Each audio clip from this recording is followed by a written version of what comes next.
Selwyn here for winstrength.com. On today's video, we're actually wrapping up the 6th week of the Average Savage Training Program 2.0, written by Greg Nuckols over at Stronger by Science. I'll leave links both for the program as well as Stronger by Science in the description below. Make sure to check them out. Highly recommend both the program, very affordable, very flexible, and checking out the website, a great resource for anything strength and science related. I rely on it heavily. So week 6 is wrapping up, our final week before our deload week of week 7. So we're kind of mini peaking just as progression kind of goes. Just before a deload, you do want to accumulate some stress in the early weeks. And then right before that deload week, you do want to push yourself a little bit harder than you were in the previous weeks, just because you do have that extra, that week following to recover from. And I think that's a great way to progress and do some overloading there, some functional overreaching, I think they call it.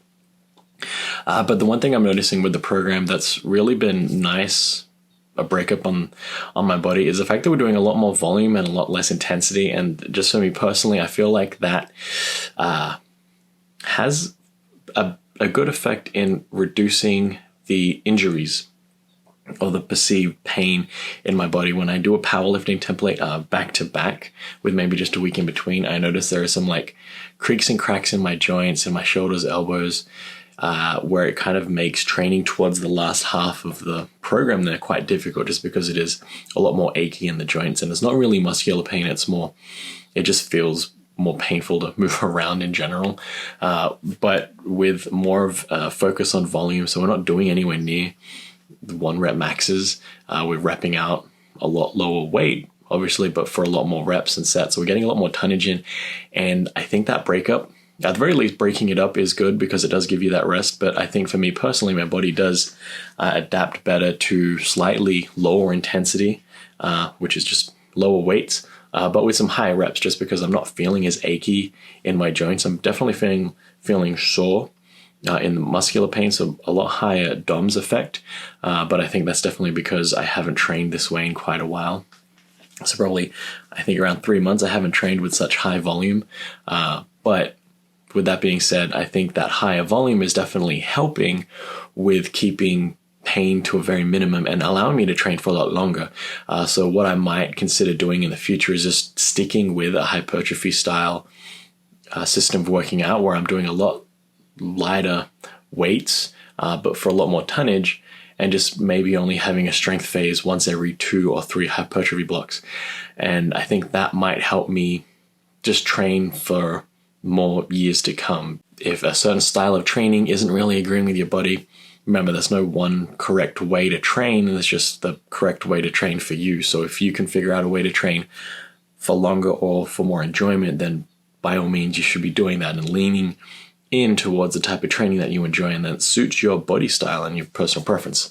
So with that being said, week 6, again, the flexibility of the program, threw in some different movements than I have in the past, just because they just came to my head. Not the best way to kind of attack a program, but again, we've kind of taken this first training block as kind of a fun, relieving, mentally refreshing training block, where we're just kind of throwing in whatever I want to do without any real rhyme or reason, just so that I can choose some movements that I enjoy doing and haven't done in a while. So you see that when I flick over to some training footage and some voiceovers. So being the last week before a deload, we're moving into some heavy triple territory area.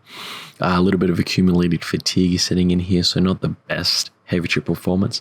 But I still have been enjoying squatting with the SS yoke barbell.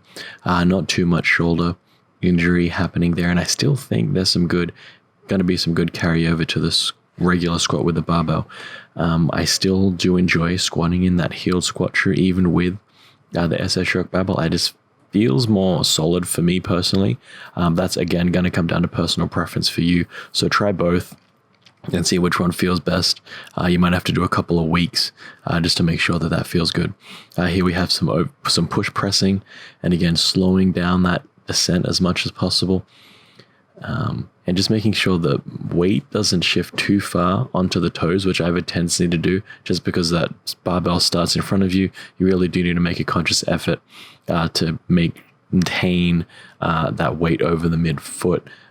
Just for me personally, I have to cue to make sure that my weight stays on my heels so that it doesn't come forward to the toes.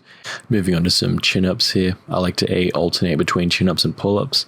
I think they're both useful. One can emphasize the bicep a little bit more.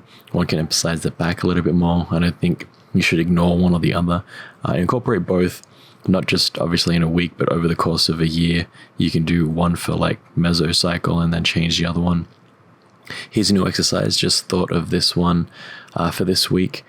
Just some Bulgarian split squats with that elevated rear leg. I have been ignoring my unilateral work.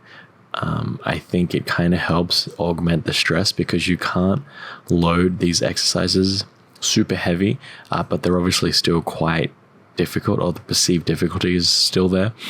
So I do like to incorporate some of these more in the coming weeks, just so we can take some of that weight off of the joints, and not necessarily to even out the sides, because one side's obviously going to be more dominant than the other because I'm right-handed dominant, but more so to balance that stress and make sure that the joints are able to recover while still incorporating some heavy, difficult movements there.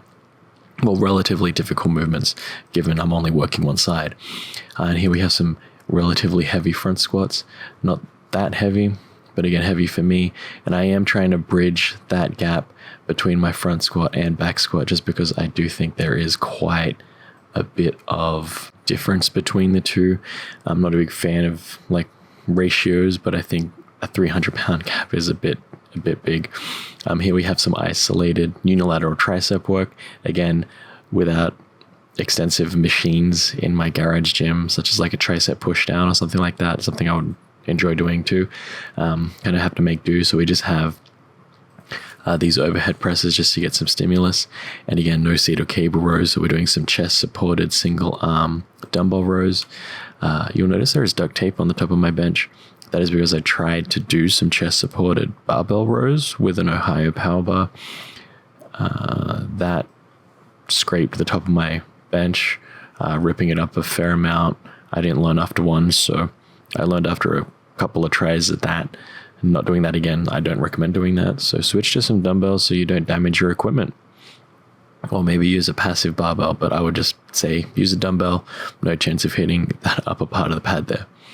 Here we have some deadlifts from a better view from the side.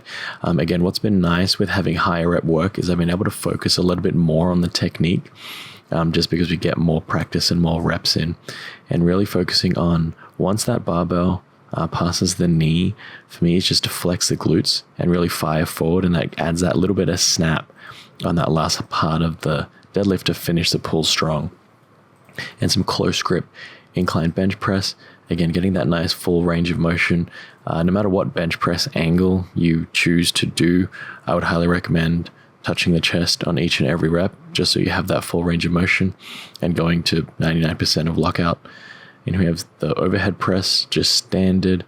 You'll see a little bit of a misgroove there, just because the weights aren't maximal. I've noticed any stalling in the reps has been due to technique work. So really focusing on making sure that technique is right. And I made a lighter Atlas stone. I'll be making a couple of videos how to make an Atlas stone in the coming weeks, a regular size one and this lighter one. This is around 185 pounds. Had to make a lighter one because I couldn't really pick that heavy one up. So pretty stoked with this. We're able to pick this up for a couple of reps there, which is awesome. Don't have a loading platform just yet, so just picking it up and holding it there for a little bit. I've noticed just having some exercise pads that have been taped together has taken a lot of the impact out of that, so I don't really need to go out and get anything expensive, pick up any crazy equipment for this. So I just need to figure out a loading platform, and then we can practice loading. But I think just picking it up with that high pick has been good practice. And that'll wrap up week 6 training. As you saw, a couple of new novel exercises there, which is kind of fun and enjoying right there. So this is the last week again before a deload week of week 7. So be sure to subscribe to the channel. That way you can catch next week where we focus on some deload movements and why deloads are important. This has been Selwyn from Wynn Strength, and remember, a better life through strength.